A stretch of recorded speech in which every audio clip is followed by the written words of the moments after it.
It's Thursday, May 2nd, and welcome to the New York Amsterdam News Podcast. I'm Cyril Josh Barker, coming to you from the offices of the New York Amsterdam News in Harlem. On this week's podcast, my guest is entertainment columnist Flo Anthony, who's going to speak with us about the passing of filmmaker John Singleton. But first, I've got your Am News headlines.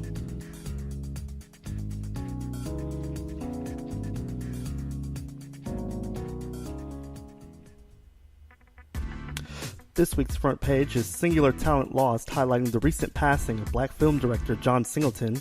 Best known for the films Boys in the Hood and Poetic Justice, Singleton died April 29th after complications from a stroke. He was 51. As the Chanel Lewis case moves forward with an appeal, many are wondering why so few black politicians have been silent on the situation.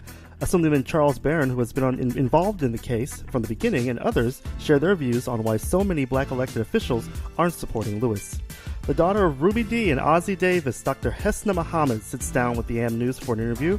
Muhammad is a photographer and writer who is working on convening the daughters of the civil rights movement figures so they can continue the work of their parents. And those are just a few of the headlines. Had a little flubs there. Sorry about that. It's been a very long day and a long week for us here at the Amsterdam News. But you can read those headlines, stories in the newspaper, as well as online at amsterdamnews.com. In our interview with Ruby Dee's daughter, Dr. Hesna Muhammad, she's actually our Black New Yorker this week. You can find her story on theblacknewyorkers.com, our new website, and also amsterdamnews.com. But it was an interesting interview. She is basically trying to get the daughters of civil rights movement leaders together so that they can come together and see what they can do, see what they can accomplish and achieve within the community based on the lessons they learned from their parents. So we're definitely going to be watching that. Well, my guest today is entertainment columnist Flo Anthony, who is best known for her Go With The Flow column in the Amsterdam News. She's with me to discuss the life of John Singleton and his impact on the film industry. Welcome to the podcast, Flo. Oh, thank you, Josh. I'm so happy and proud to be here on the podcast. Well, thank you so much. You've been a long time friend, columnist, writer for the Amsterdam News, as well as other newspapers. I know that your column is syndicated, so we just appreciate you being on the podcast. Thank you. So let's kind of get started here. We had a great loss this past week with the passing of John Singleton. Tell us your take on it. Tell us about his legacy. What are you thinking right now? I read your column. It's absolutely amazing. Tell us what you think. Well, his passing is so sad. It's just such a loss to all of Black America, to the entire film community, no matter what race or color or gender you are. To lose him and for him to leave here so very young at just the age of 51. His family mentioned that he has always for a while suffered from hypertension, and they're urging, all African Americans, both men and women, to pay attention to their health and to look for all symptoms on heart.org. And that's so interesting. This situation has brought up that topic about hypertension and blood pressure in our community. So definitely we want folks to check with their doctor and know what's going on with them. And the best way to do that is to check with a health professional. There's lots of things in the community going on and they should know what's going on about them. But I do want to know, his film, the first film, of course, that we all know, Boys in the Hood, 1991. I think I was about 7 years old. Boys in the Hood. And that's exactly when I met him. Oh, okay. I went to the premiere of Boys in the Hood, and I was I guess, I don't know, I'm always eavesdropping, I'm not going to lie. But I was kind of in on the conversation, but he was telling Russell Simmons about his next movie, which was going to be Poetic Justice. And he said, when you got them bad black bees who you can't mess with them. And he was so excited about that film. I said, boy, I can't wait to see this Poetic Justice. So, it was pretty terrific. And for him to be the youngest filmmaker and the first black director to get an Oscar nomination for Boys in the Hood, which, of course, was a breakout film for so many people. I mean, it wasn't really, they considered it kind of a breakout film for Lawrence Fishburne, but it wasn't. I mean, he was in Apocalypse Now in Cornbread Earl and Me as a little kid, so it really wasn't. But it was a breakout film for Morris Chestnut, for Cuba Gooding Jr., for Nia Long, for Regina Regina King. I mean, he just, brought to the fold some of the greatest talents that we have out there now. And Ice Cube as an actor, not just as a rapper. I mean, Ice Cube was just such a natural as that role of Doughboy. So this will go down as, one of like the best African American films, but also films about family and the dynamics of family. You had Lawrence's character, wanting to raise his son, exactly. Because the mother didn't feel that she could handle it. And then you had Tara what is her last name? I think it's Farrell. Her character raising Ice Cube and Morris Chestnut as a single mother. And even the dynamics of the girlfriend, having the child and living in the home with them. I mean, that movie really, it just really touched on a lot of subjects that, hadn't been touched on in films before. One of the things I always say about Boys in the Hood, first of all, I was really young when the film came out, so I actually didn't see the film until a little later on when I was a teenager and was just in awe about it. At that time in 1991, what was the scene like for black films? I mean, the film was so groundbreaking because no one did that before. Tell us about what the response was, what people were saying at the time about Boys in the Hood, and what John Singleton had accomplished at that point. That point was his first movie. It was his very first movie, only 24 years old, out of UCLA Film School. And everybody was praising him, for all of the things that I'm saying, because he touched on so many subjects that in the past people have been afraid to touch upon. Oh, okay. And I think, all of that, the things that were happening in Los Angeles with the police helicopters, flying around at night with the different shootings, once again with the single parents, it was something else. Hmm. And you said you did meet John Singleton. You spoke with him. Oh, many times I met John Singleton. Yeah. Yeah. Please, I was there. I met him at the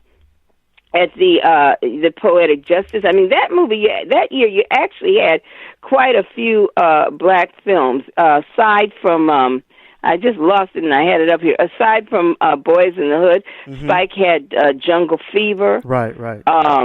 Yeah, I mean, so the climate was very good for black films at that time. And not only did John Singleton, launch that genre of that film of black films for that time, but he also launched the careers of several others. Regina King, who recently got an Oscar. You've got an Oscar. That's what I said. Regina King, Morris Chestnut, Nia Long. I mean, it was incredible what he did. New Jack City also came out in 1991. The Five Heartbeats came out in 1991, and Julie Dash did Daughters of the Dust in 1991. So it was actually a great year for black film. Mm-hmm. And to me, the best time for black films is probably the 1990s. That's my era. So you got all those movies like Jungle Fever, Do the Right Thing, Boys in the Hood, Poetic Justice, that were just great works of art that showed black life that many people had not seen, that wasn't in the mainstream. So and with Poetic Justice, he also had Maya Angelou, play a small role in that. And I have to tell you, Tupac told me the story.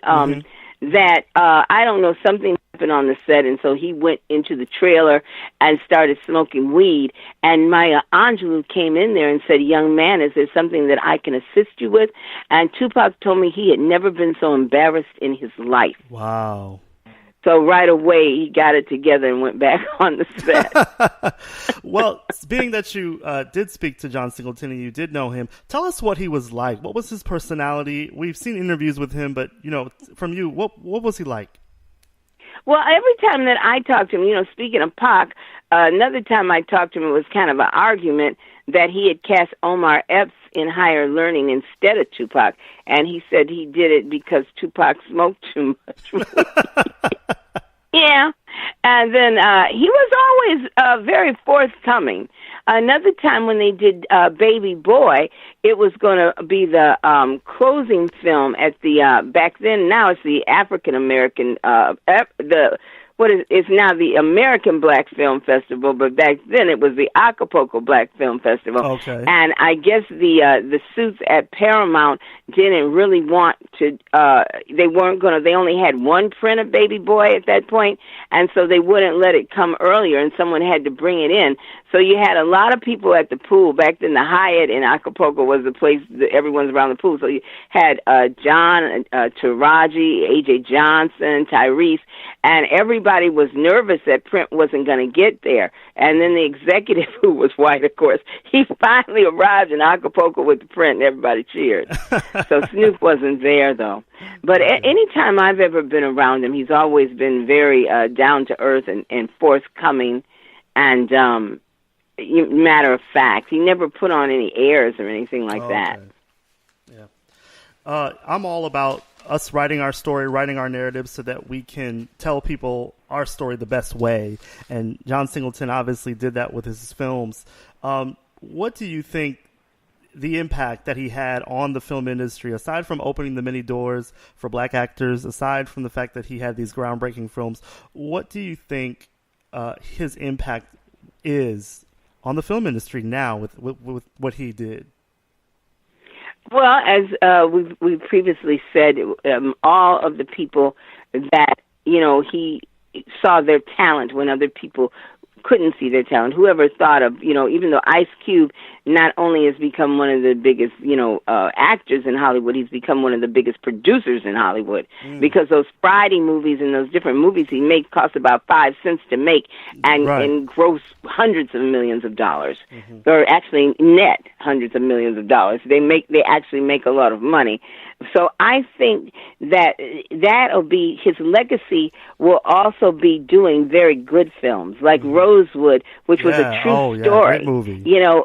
He always brought stories to life that made you think. Absolutely. And I think that's even with his newest project, Snowfall, that's on FX, about the crack cocaine epidemic of the 90s and the crisis that it was. And so he always, it was a true intellectual with being able to make people think.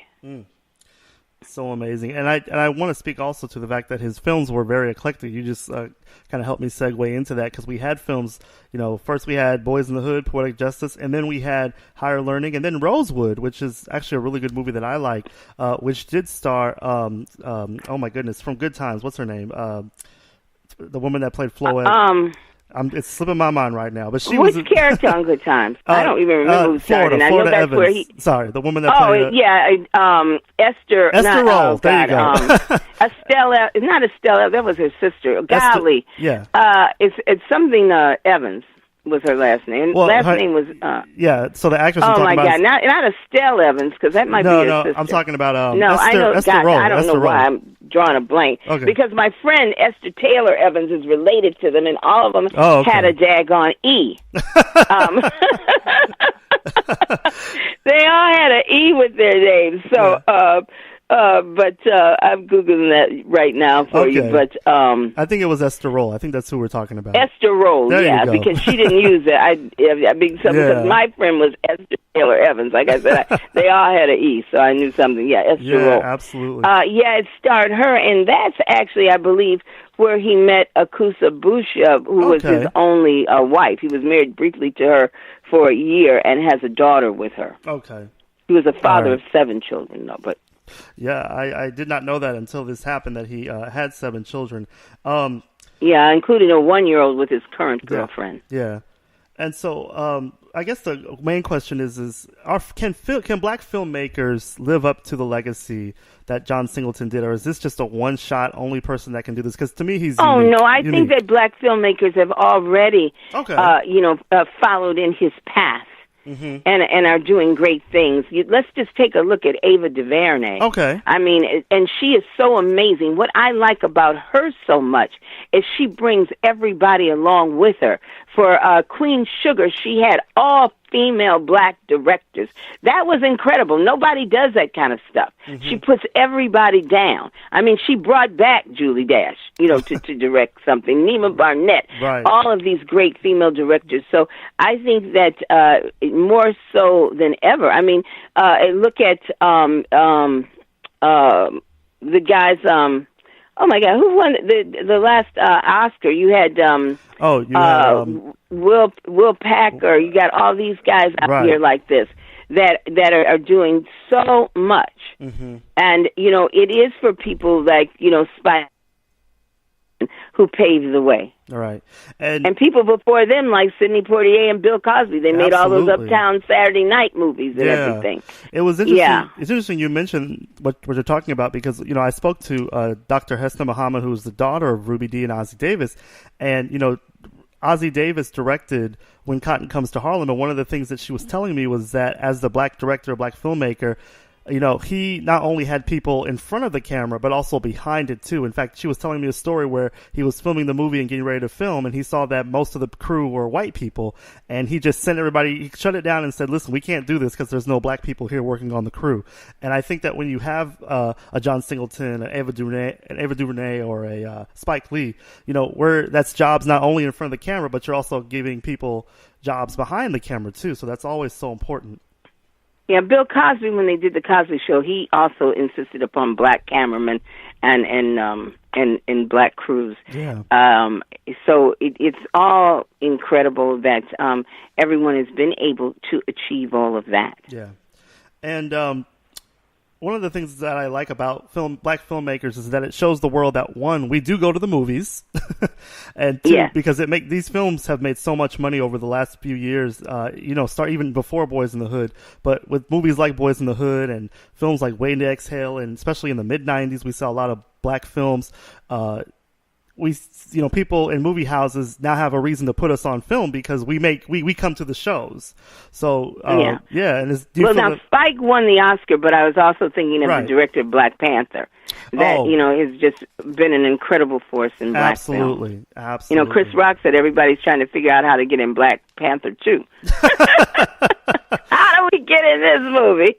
I wouldn't mind auditioning for that. I wonder how I can get in that movie. I know. Black Panther. No, I'm not an actor. I can't do it. But no, my point is that, it really proves to people and movie houses that, the black dollar is valuable. So in essence, aside from the fact that they're entertaining us, it's proving when we see a Black Panther, break box office records, when we see movies like, Boys in the Hood and Poetic Justice have such a long-standing legacy that have made so much money over the years, it really shows off the black buying power, when it comes to entertainment. And a lot of people tend to discount that sometimes. So I just think that, black filmmakers are definitely showing off the fact that black people do spend money and that we do go to the movies and that we are valuable to the community. Now that it's been, a few days now after the passing, what are you hearing about what's going on? How's the family doing? Have there been any funeral arrangements made? Do you know anything about what's going on with that? I haven't heard of any arrangements. Okay. First, there was kind of a tug of war. Yeah. While he was still alive, his mother wanted a conservatorship.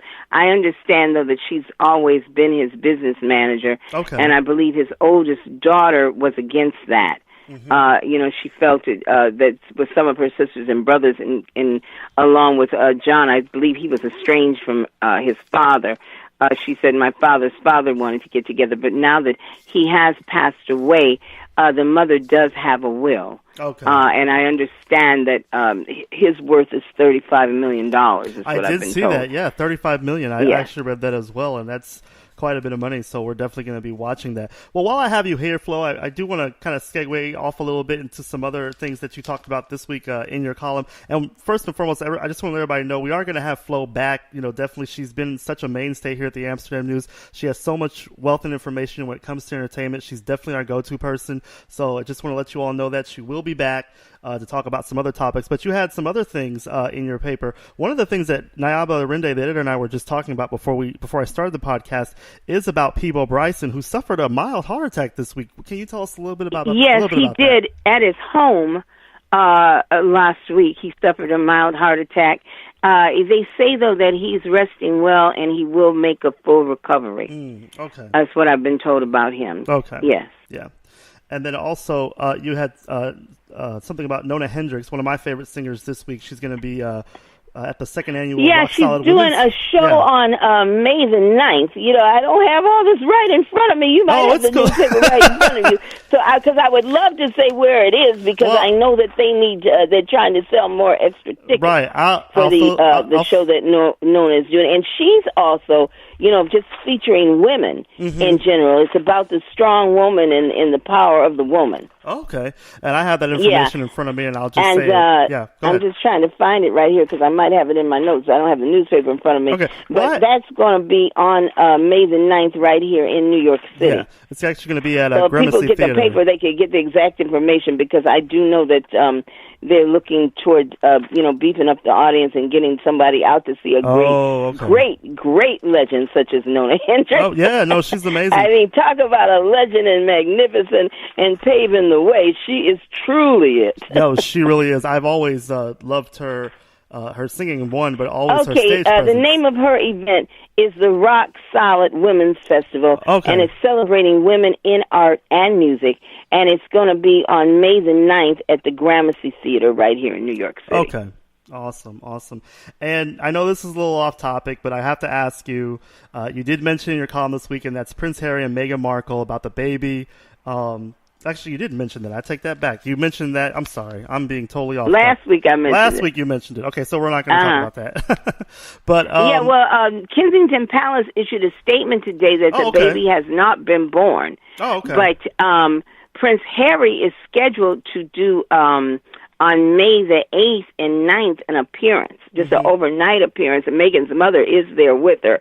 So that means that the baby is going to be born any day now. Okay. Now, it was due the last week of April, first week of May. So, and she's going to do it quietly. She doesn't want to do that posing in front of the hospital with the baby. Wow. And I was reading that she doesn't want to do that, which I was like, come on, we want to see. Cause I think there's a lot of reasons that she doesn't want to do it. I think that they get a lot lot of threats that we don't know anything about. Do. I think you're right. And the fact that that baby is a biracial baby, I think that she's also doing that out of safety for her child. That's what I think. I think so too. And lastly, I did want to talk about you. Kevin Hart was recently took over the front desk of his local gym in his hometown of Philadelphia. So yeah, tell us he's about got that. a new commercial coming out with Mountain Dew. Okay. So I think it's called Dew Mountain Time or something, or Mountain Dew Time, something like that. Oh, okay. And also he's doing a new, his production company is doing a remake of an old movie. So he's got a lot, as usual, coming up. Okay. But he loves Philadelphia. When the Eagles won the Super Bowl, he tried to get up on the platform with the Lombardi Trophy, and they wouldn't let him. Oh, he's such a character. He's always doing something, so it's always he's always up to something or other. But he works pretty hard, Kevin Hart. So he definitely I really does. Like it. I'll give him that. He definitely works he's hard. doing a new movie. It's gonna be.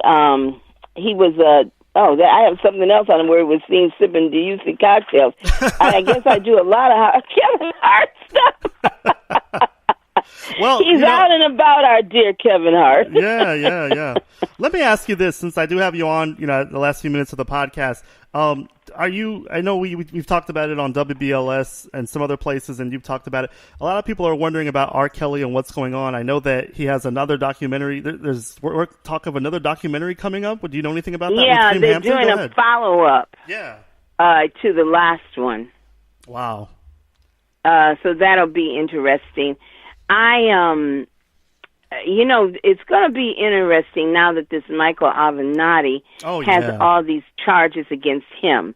Now, earlier this week, though, actually last week, R. Kelly missed a hearing for the civil suit that's against him from a young lady out of Detroit who said that he allegedly sexually abused her for many years in cities all around the country. Whoa. And somehow I have a twofold thing like this. Okay, if something's happening once, why are you all over the country with them and it's happening? Yeah. A lot of these things I don't quite understand. Even in the Harvey Weinstein case, this one young woman said he raped her 3 times in her apartment. Well, how did he get back in there the second and the third time? Yeah. So a lot of these things I don't quite understand, but his lawyers are appealing him not showing up in court because they said he doesn't read or write, and that's how they sort of slept that. Mm-hmm. But also, she has also in this criminal case against him, there's two things going on with why, once again, he might be Teflon Don with all that this Michael Avenatti is accused of,